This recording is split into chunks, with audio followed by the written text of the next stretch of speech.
This one's called Iain. I love you. Iain woke before the alarm, as he always did, stomach knotted in a sickly ball of bile and tension. He coughed and shivered. He lifted the regulation grey army-issue blanket to peek out at the luminous digits of the clock. It read 4:30 a.m. 30 all too short minutes before he was required to rise. This simple calculation was sufficient to initiate the cold sweat onset. He felt the anxiety panic rise within, grip him in its relentless jaws, twisting his insides in terror at the prospect of another day.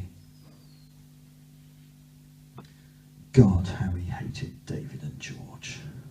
The fuckwit Eton cunts. It was all their fault. He felt this way. Get a grip, Iain, you weak-minded turd, he admonished himself in the style of a sergeant major he'd commanded in the Scots Guards. No, it was his own fault. He knew this unequivocally, as it was rammed down his throat at every turn. You had your chance, Iain. You had your time at the top. You were their leader, and they didn't even let you contest an election. They voted no confidence in you because you are worthless, utterly contemptible, and completely out of your depth. Yes, he should be grateful to David and George for his redemption. He believed this to be true. Every smug, smarmy, glib look or shitty policy they sent in his direction rammed home how much he owed them for this second chance to forge his political future in the fires of the front bench. But they needed him too. He remembered them explaining it to him, his way back in. He was uniquely qualified. No one else would be able to pull it off. He could have it all, ministerial status with all the trimmings. No power, of course. There could be no question of that. Power wasn't his forte. His party leadership had shown that. No, he was to be Hermes, the messenger, harbinger of the new reality, the final push. All he had to do was stand up straight, like he'd been taught in the Guards, look them directly in the eye and deliver the message. Just thinking about it made him retch. He leaned out of his barrack cot bed and hawked bile and stomach lining into a galvanized steel bucket. Iain stayed bent, eyes and nose streaming, and listened to the pounding in his ears as his blood pressure spiked. He fell back, eyes screwed, knuckles white.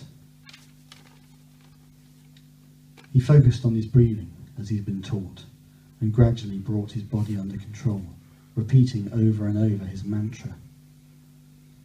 I am calm. I am the quiet man. The quiet man is calm. Calm is the quiet. Finally calm. He sat up on the edge of the cot and enjoyed the moment of serenity. Then he felt the faintest brush of air moving on the hairs on the back of his wrist as the clock digits flipped over to 5 o'clock and the alarm began its insistent screaming. His body jackknifed double and he vomited bloody chunks into the bucket. He slumped on the cold hardness of the floor tiles and reached out a grey shaking hand to a bag under the bed. He needed it one more time. The iPad screen cast a warm light that made his skin tingle in anticipation. Relief. Blessed relief. Then he'd be able to look into the eyes of anyone they put in front of him. Any fucking eyes at all. No probs. I'm on this and I'm definitely not fucking it up. I believe that to be true. Soothing music began and the logo of the number 10 policy unit glowed a harsh blue as the presentation began. The title card flashed up. Derailing the welfare gravy train, a conservative vision to achieve a better tomorrow. And then David's common sense tones took him through it once again. The hard-working, the job creators, the wealthy, people like him, they made good choices. They must have done. Look at them. Look at what they have. They deserve their success. They deserve our help. They are us. Now the poor. Look at them. They made bad choices. They must have done. They're poor. If they'd made good choices, they wouldn't be. They deserve to be poor. They're not like us. They infest crumbling estates, prowling in sportswear with their weapon dogs and skunk weed reefers, swigging special brew and raping old ladies for their pensions.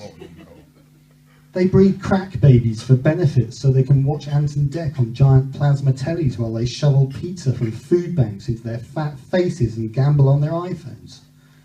They're too stupid and lazy to make more than minimum wage or work out the terms of their Wonga loan.